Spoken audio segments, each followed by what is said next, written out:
Nous sommes ici au château Borelli, une demeure du XVIIIe siècle construite par la famille Borelli, une demeure de vacances située entre mer et colline, une demeure où s'inscrit parfaitement l'exposition d'Annie Bascoul intitulée « Sortilèges au château » qui se termine.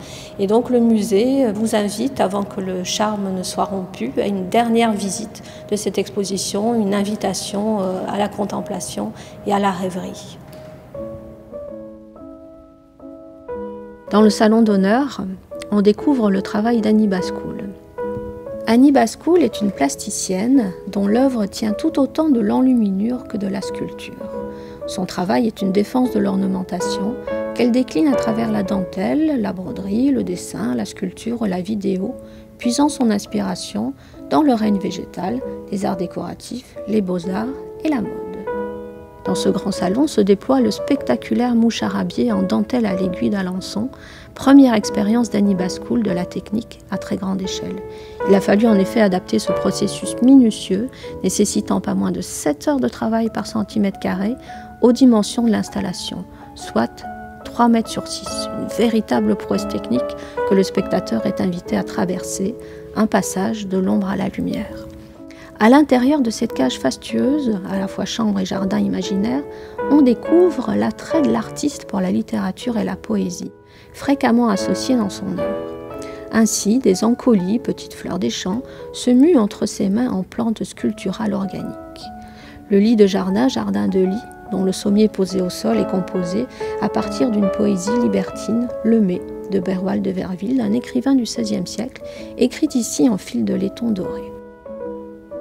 Sous les ors du salon de prestige s'élancent de graciles et sensuelles armures aux cottes de mailles, des robes sculptures, réalisées selon la technique de la dentelle au fuseau de Valenciennes, mais avec un matériau inhabituel, le fil de laiton.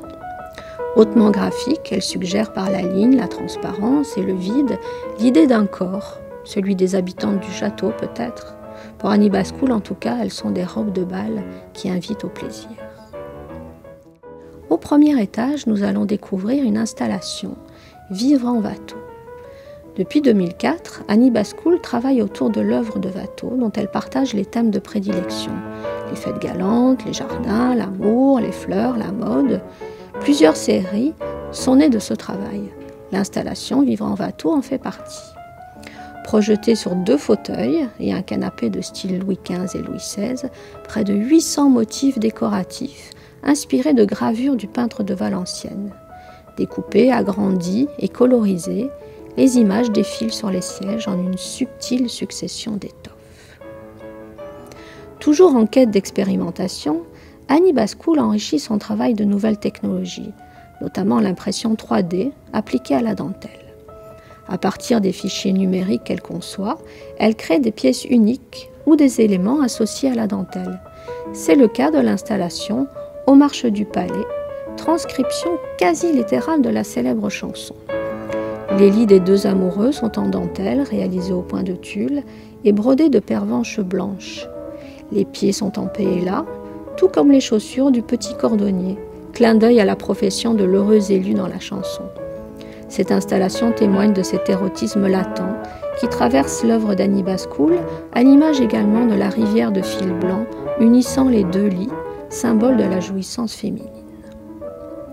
Dans le département mode, les thématiques chères à Annie Bascoul, la nature, les jardins à la française, Watteau et ses fêtes galantes, ont inspiré cette sélection de vêtements et accessoires issus des collections du musée et de la maison Mode Méditerranée, présentées aux côtés de quelques œuvres originales de la plasticienne. Point de départ de la sélection, son livre d'artiste, La mode d'après Watteau, créé autour du célèbre Pierrot de Watteau, un des tableaux favoris d'Annie Bascoul. Elle y souligne l'influence du peintre sur la mode depuis la fin du XVIIIe siècle. Pièces anciennes et contemporaines instaurent ici un dialogue fécond entre passé et présent.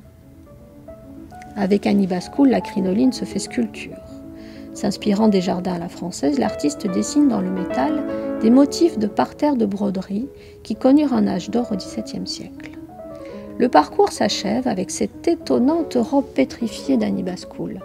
La jupe, réalisée avec une imprimante 3D, et réunit un bustier en dentelle de laiton calcifié sur le site des fontaines pétrifiantes de Saint-Nectaire en Auvergne. Formes, coloris, effets de texture, les modèles de Guy Laroche et Poppy Moreni évoquent ce lent processus, transformant l'eau en œuvre d'art, tandis que la robe, signée Karl Lagerfeld pour Chloé, fait écho à la sensualité et à la technique chère à Annie Bascoul, la dentelle à l'aiguille, laissant deviner la peau sous son léger réseau de fils.